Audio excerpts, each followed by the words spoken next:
Yo, para Wibu Urbaners, terima kasih telah mengklik video ini dan selamat datang di segmen Wibu Spoiler. Nah, di video Wibu Spoiler kali ini gue mau bahas Kagejitsu lagi nih. Dan yang mau gue bahas itu adalah para vampir yang ada di seri Kage no Jitsurokusa. Ya, kalau di anime kan belum muncul gitu, jadi ya bakal gue bahas lah. Biar nanti kalau ada vampir-vampir gitu kan di anime Kagejitsu lu pada nggak kaget. Tapi ya sebelum mulai ke pembahasannya, gue mau kasih tahu dulu nih ya, kalau lu mau dukung gue lebih jauh, lu bisa traktir gue kopi hitam di Traktir ID, yang linknya gue taruh di deskripsi. Atau kalau lu mau dukung gue gitu kan, tapi pengennya bayar pakai pulsa, ya lu bisa lah kirim gue super thanks gitu kan, yang merupakan salah satu fitur di YouTube. Atau lu juga bisa gabung ke membership warga Isekai buat dukung gue sebagai seorang content creator dan seorang penulis cerita gitu ya, penulis ya web novel lah.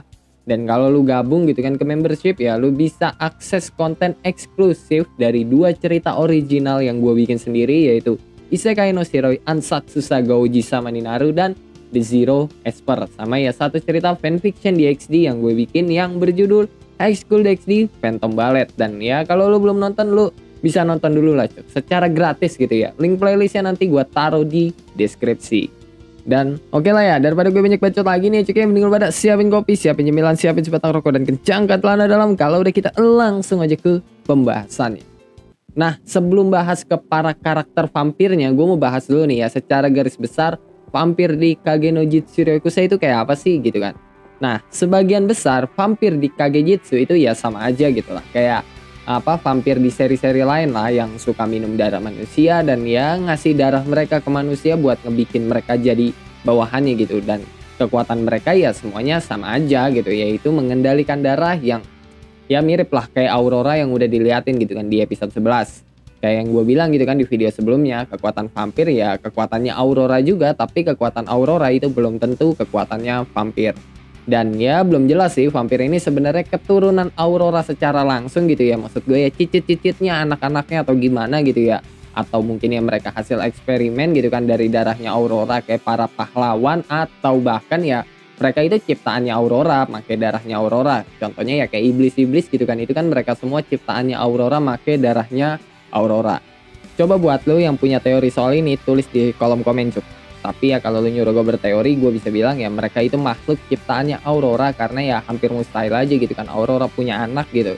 Dan ya vampir yang sekarang juga diketahui kan udah beberapa generasi setelah vampir generasi pertama, yang berarti ya kalau mereka ya nggak tahu kalau mereka itu ciptaannya Aurora gitu loh. Dan ya hal itu juga dibuktikan gitu kan sama salah satu perkataan vampir yang bilang kalau ratu vampir saat ini itu beda dari ratu vampir terdahulu, yang berarti ya mereka udah beda generasi gitu lah. Dan kalau teori lu gimana? Coba tulis di kolom komen. Nah, vampir pertama yang mau gue bahas itu adalah sang ratu vampir dulu, yaitu Elizabeth.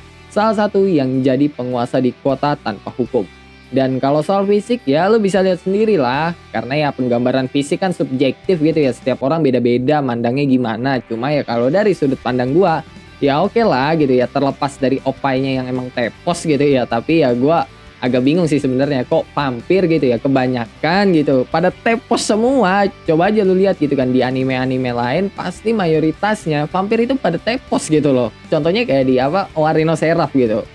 Nah, kayak yang gue bilang tadi, ratu vampir saat ini alias si Elizabeth itu kan beda dari ratu vampir sebelumnya. Bahkan ya beda dari vampir kebanyakan. Karena Elizabeth itu punya tujuan biar semua ras itu bisa hidup berdampingan. Bahkan ya Elizabeth sampai menolak gitu kan buat minum darah manusia yang ya mengakibatkan kekuatannya menurun secara drastis gitu. Karena ya vampir itu kekuatannya berasal dari darah manusia.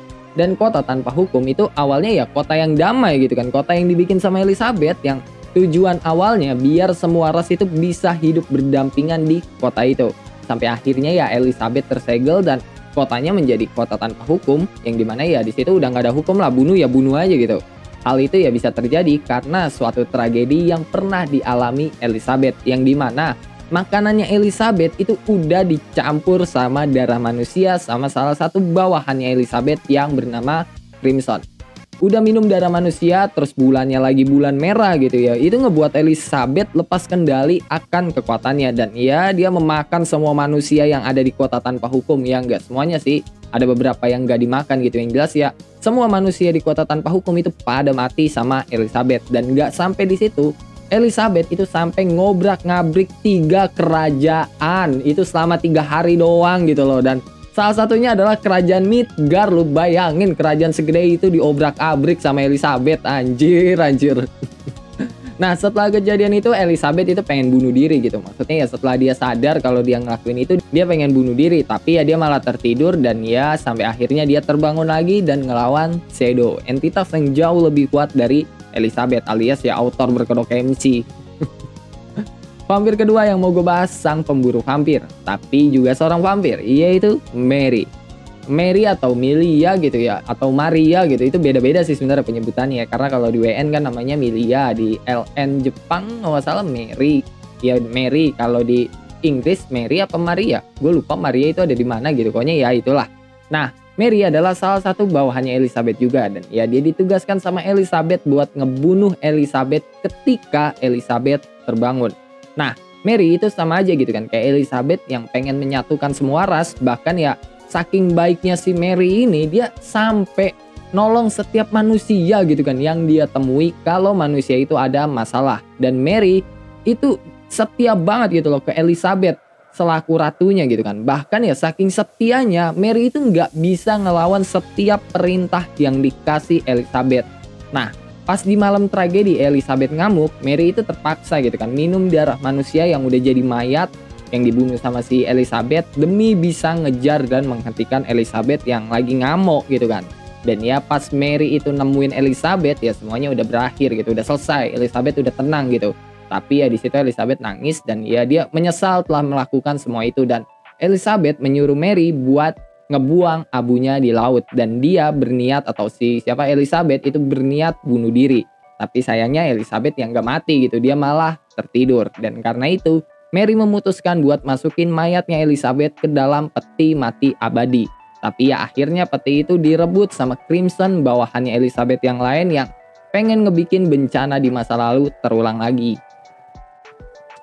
Vampir ketiga yang bakal gue bahas ya udah jelas lah, dari tadi gue sebutin gitu kan namanya gitu, sang tokoh antagonis utama di Arts Kota Tanpa Hukum, yaitu Crimson. Salah satu bawahannya Elizabeth yang menjabat sebagai penasehatnya Elizabeth. Yang udah gue bilang tadi, Crimson adalah dalang utama dari tragedi ngamuknya Elizabeth gitu, karena ya dia yang nyampurin makanannya Elizabeth sama darah manusia.